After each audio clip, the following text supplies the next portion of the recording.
So before I begin, I would like to introduce some Holy Family faces in the crowd, if you'll allow me to do that for a minute.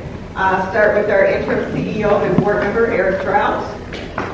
Board member, John Mosef, who likes to take pictures. Our member of our school board, Veda Tornegay. Our Chief Development Officer for Holy Family Ministry, Cynthia Schmidt. Our Assistant Principal, Sheila Wilson. Our Educational Recruiter, Ronald Martin. So thank you all for coming to support me, and I'm going to go get started. So I'm going to watch time. So, okay, thanks for that. All right. All right, so starting with the background for Holy Family School. Our school was established in 1985 through the church congregation of Holy Family Lutheran Church. And that congregation is in Cabrini Green. Cabrini has changed drastically, as you may know. It used to be low-income housing development, and now it is Gold Coast condominium area. But the residents of the church got together and they started our school. We are unlike many of your schools in the fact that we're nomadic. We never really had our school in the church. We always moved wherever we could find space. And so over the years, we've had about 3 or 4 locations before we reside where we are now in North Lawndale. And this is our current location, 3415 West Arlington Street. North Lawndale is a lot like Cabrini used to be, very much low-income population. The average family makes about $20,000 or less in North Lawndale, headed by a single-parent working mom. At the close of the year, we ended with 277 students. That's 60 preschool students and 217 K through 8th grade students. We were asked to talk about value proposition in one of our classes, and so it's, for me, notable that we are a safe and affordable faith-based school with year-round programming for our students. As a matter of fact, Reverend Martin did a little sneaking and going through several of the schools and pretending to be parents, and found out we really do have the lowest cost on the west side of Chicago for faith-based education. So we're excited about that, and we use that as a selling point. This is our building. It was built construction started in 2007. We moved in 2008, and it is 3-tiered, kindergarten, preschool on the first floor, first, second, third on the second floor, fourth and middle school on the top floor. Some of you have been to our school before for basketball games through our Lutheran School Network, and we do rent out our gym, so just so you know, we make some money. Feel free to call us for gym rental. Our vision, mission, and values. So our vision, this is a lofty vision, but again, in this class, we were taught to dream very big, and this vision has been created by our board of directors, as well as parents and staff members having input as well. We seek to correct the injustice of inequitable education opportunity, build peace in the city, and eliminate poverty. If we are able to establish our vision, we know that Chicago, not just Chicago, but the world's going to be a better place, but particularly the west side neighborhoods of Chicago. And we want desperately for us to be successful here, because there is a great deal of educational inequality in the city of Chicago.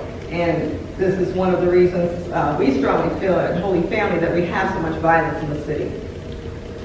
Our mission, we provide opportunities for children and adults from Chicago's underserved neighborhoods to excel academically, grow spiritually, expand life experiences, and become effective leaders. And I'll tell you more about that when we talk about our programs that we offer. And our values, vision, a culture of calm, excellence, continuous improvement, community, integrity, and service.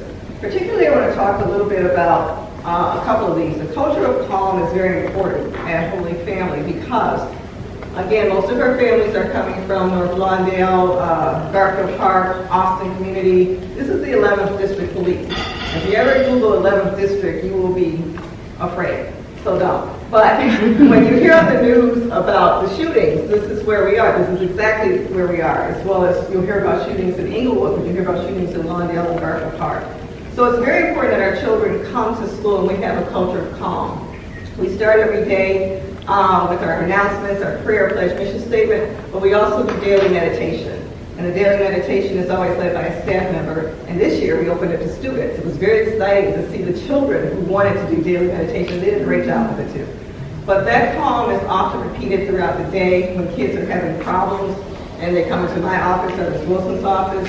The first thing we do is just make them sit silently, because we really can't get to the bottom of whatever the problem is if they're all hyped up. And so just sit silently for a while, and then we begin to talk. And sometimes we meditate, and we usually pray, because that's part of what we have to do to get them back on track.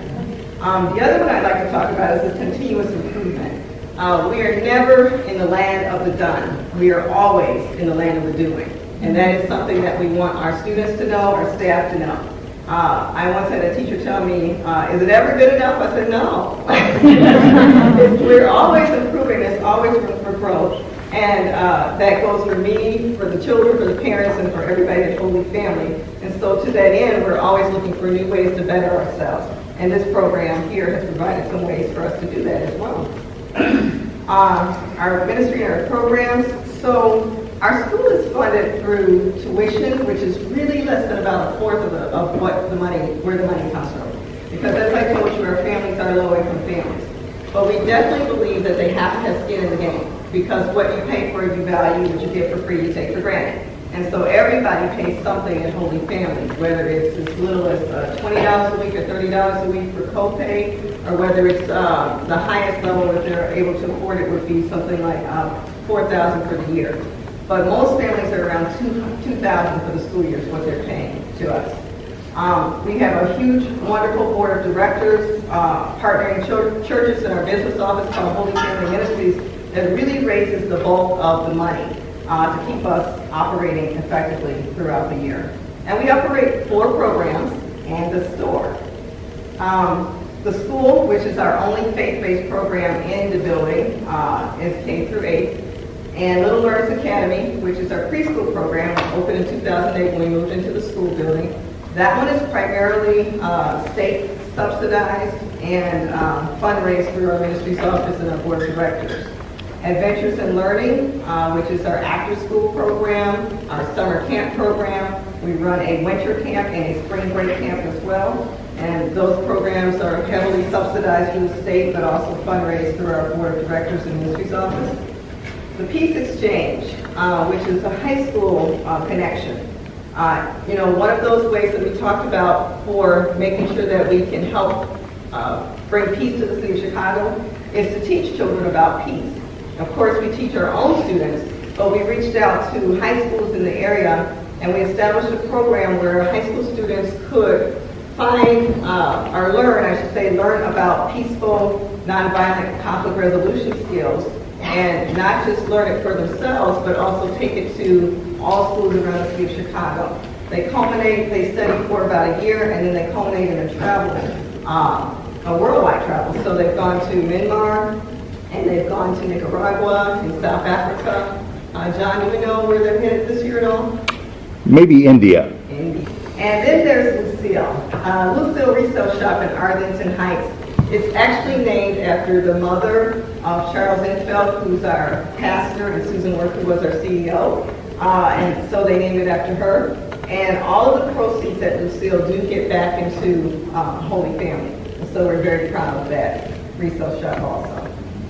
So strategic opportunities, priorities that I set as I went through this year for Holy Family. The first one is absolutely increase enrollment. If our school is full, it holds about 365 to 370 students. And so my goal is by 2020 to have it full, holding 365 students. Every classroom at full capacity with a waiting list is what I'd like to see happen. That is not an easy goal. That is not one to take lightly, but I believe it is actually something that we can do. And I know that we can do it through the use of retention, recruitment strategies, marketing strategies, word of mouth, prayer, and all of those things that it's going to take, as well as networking. Strategic priority number 2 is to improve the student retention rate. Currently, we're losing about 10 to 15% of our families every year. That's a lot of families to lose. And we're losing families due to movement out of North Lawndale, moving out of the state of Illinois recently too. But also just if they lose a job, they can't pay, and so then they have to go somewhere else.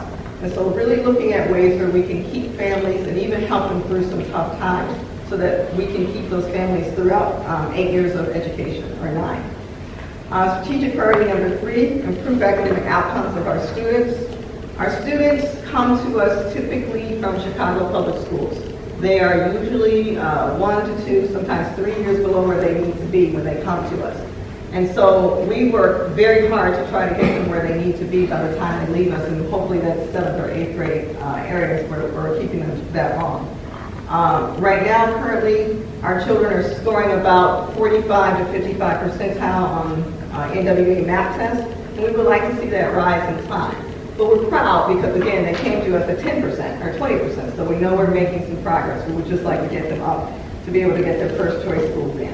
And finally, supporting our students with the social emotional needs. We have a lot of trauma in our families. We have a lot of behavior issues with our students. And it comes from the neighborhood they live in, reside in, as well as what's happening in our household. And so our goal is really to employ we actually have a counselor now through youth guidance counseling that works with our kids 2 days a week. And we'd like to see long-term also the help of a social worker to really help those families with financial issues, housing issues, sometimes clothing issues, some of the needs that are not being met through the time that the social worker counselor works with us.